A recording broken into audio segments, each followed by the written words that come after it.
During World War I, Serbia loses 2/3 of the male population. The women stay back to start a new life the best they can, but this also means there are many small towns with few or no men at all. Sisters Ognjenka and Bogina live in Pokrep, which only has one old man left, and as kids, they like to play around the pond next to the cemetery.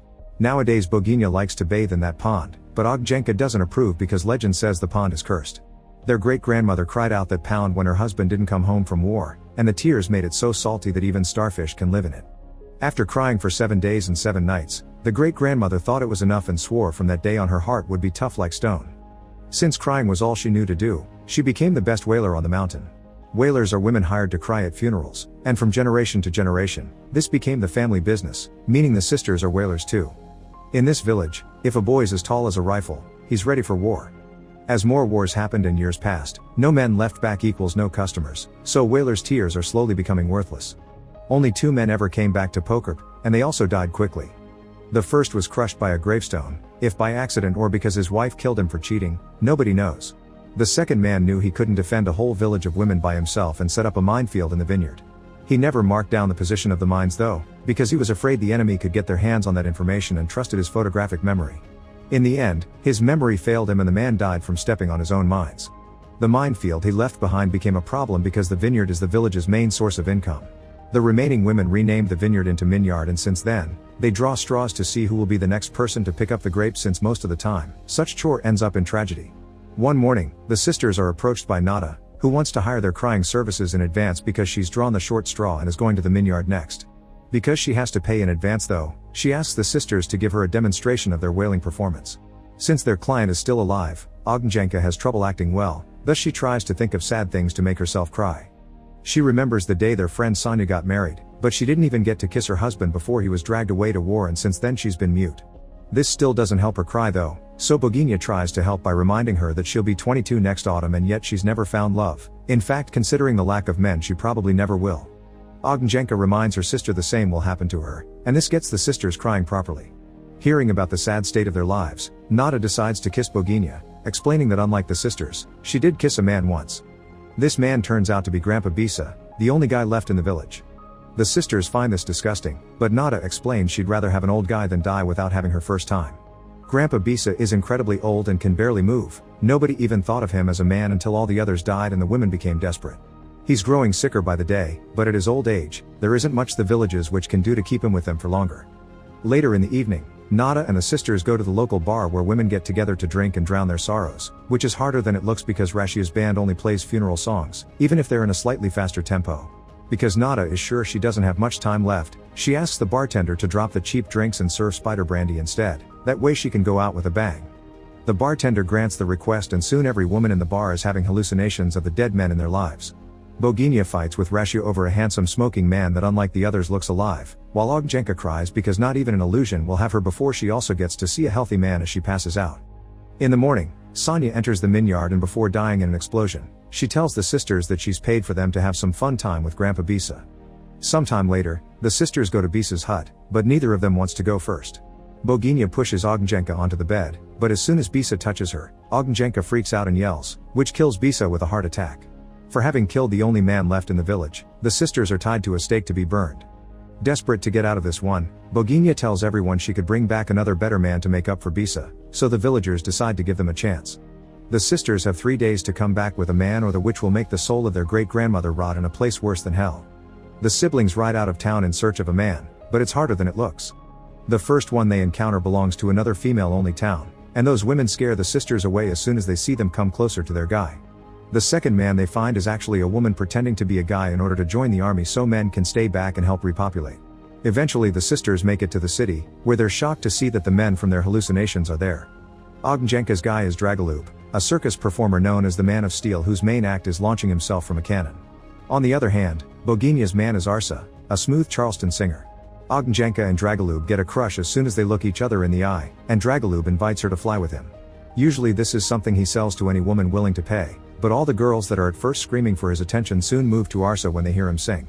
The path opens for Ognjenka to join Dragolub in the cannon, and they fly away together until they fall into a nearby lake. Dragolub almost drowns, but Ognjenka drags him out of the water and gives him mouth to mouth. Once Dragolub is better, he comments on how impressed he is by Ognjenka and asks her to be his assistant. Meanwhile, Arsa finds himself surrounded by too many women, so to get them off his back, he throws a flower and promises that whoever catches it will be his queen. The women rush to grab the flower that has fallen in the lake as they push each other in the way, and Bogenia gets to grab it first, hiding it in her mouth to avoid anyone stealing it from her. However, this is only a trick to give Arsa time to return to his car in order to escape, although he does stop to pick up his friend Dragolub first, who brings Ognjenka with him. The crazy fangirls try to stop the car from leaving and Bogenia jumps against the door to show she has the flower. Between that and Ognjenka saying that's her sister, Arsa has no choice but to allow Bogenia in the car as well. As the four of them travel together, it's clear that Ognjenka and Dragolub are really into each other, but Arsa doesn't appreciate Bogenia's advances. After a few miles, the girls ask for the car to stop so they can change out of their wet dresses, and seeing them wearing new salacious clothing makes Arsa more receptive to their charms. Ognjenka and Dragolub get in their car, but the mood is ruined by Ognjenka's hair getting stuck in the door. She tries to convince Dragolub not to take them back to Pokrip, but Dragolub refuses because he's eager to see a town full of women desperate for a guy. Meanwhile, Arsa and Bogenia make out against some rocks, and Bogenia convinces him of ditching Dragolub and escape to Belgrade, the capital, to find fame together. The group gets back on the road and almost run over a funeral procession. As the people begin complaining about the interruption, Bogenia drags Arsa with him to steal the hearse in order to escape. This means they accidentally steal the body of the deceased as well. On their way to Belgrade, the couple leaves the car on automatic, causing the body to fall off the vehicle before they get busy in the back seat. When they finally make it to the city, they celebrate by dancing in the middle of it. In the meantime, Ognjenka and Dragolub continue to make their way to Pokrip, but at least Ognjenka convinces Dragolub to tell her some stories about Belgrade. The city life is glamorous, and they're about to open a tower called Palace Albania, which will be so tall that it'll touch the clouds. Dragolub hopes someday he can do his show on top of it, perhaps jumping from the roof, although Ognjenka thinks that's too dangerous. Ognjenka begins thinking about trying to convince Dragolub to go to Belgrade again, but she's overwhelmed by guilt for not keeping up her promise to her people and the memory of her great-grandmother, so they stick to their plan to go to Pokrip. Speaking of Pokrip, the women are drawing straws again, and this time Sonia is the loser, but their chore is interrupted by the arrival of Ognjenka and Dragolub. The women at first think he's another illusion, but as soon as they realize the man is real, they're all over him except for a very wary Sonia. Dragolub loves the attention, but Ognjenka can't help getting jealous. Later, they take advantage of Dragolub's circus training to collect the grapes safely. Dragolub rides a bicycle on some ropes across the vineyard while Ognjenka is tied to him, picking up the fruit without having to touch the ground. In the evening, everyone celebrates by making wine the traditional way, which is by stomping all over the grapes in a big bucket, and Dragolub is happy to join the party while Sonia watches him from afar. Meanwhile, the witch keeps her promise and allows the soul of the sister's great-grandmother to rest in peace, which puts Ognjenka's mind at ease. Now that the guilt is gone, she begins feeling rather lonely and frustrated because everyone got what they wanted except for her, but her thoughts are suddenly interrupted by Bogenia, who has come back to help. After telling a sleepy Arsa not to leave the car, the sisters go to the bar to get Dragolub back. They find him having fun and Sonia getting closer to kiss him, so a jealous Ognjenka hits Dragolub in the groin before announcing to everyone that he's hers and that they're taking him back to Belgrade. However, the women laugh at the sisters and continue to celebrate without letting them go. Ognjenka tries to convince Dragolub they need to go while everyone's drunk and, after declaring her love for him, she kisses him. Seeing this makes Sonia speak again, requesting the kiss that she has been waiting for since her wedding day was ruined. Dragolub tries to explain he can only kiss Ognjenka, but Sonia ignores him and kisses him anyway. At that moment, Arsa shows up at the bar, and now it's Bogenia's turn to get jealous as all the women go after him. Dragolub gets annoyed too because the attention isn't only on him anymore. Arsa wastes no time in having some spider brandy before asking the band to play something in order for him to dance with Bogenia on top of the table. However, Rashia tries to cut in and dance with Arsa as well, which begins a fight between her and Bogenia. Their feet start to bleed when they step on the glasses on the table, and Dragolub gets so tired of this dumb display that he turns the table over to make it stop.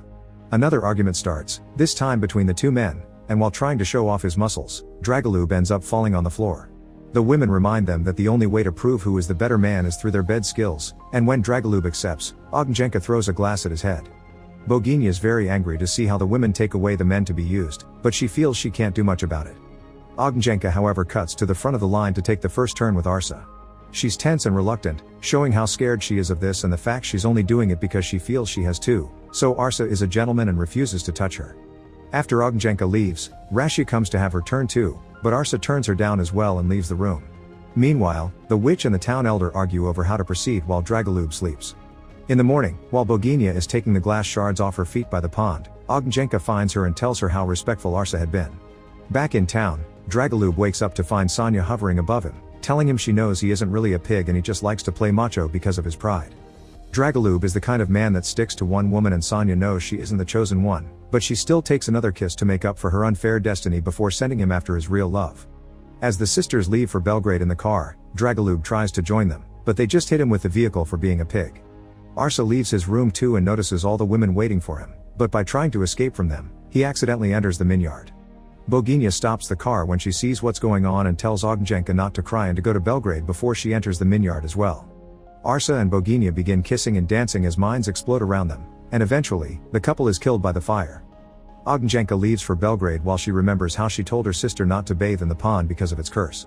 When she makes it to the city, Ognjenka finds Dragolub on top of the now open Palace Albana, and she joins the party on the roof to see if he can pull the jump off. Make sure to subscribe and turn on notifications so you can watch more videos like this. Thanks for watching.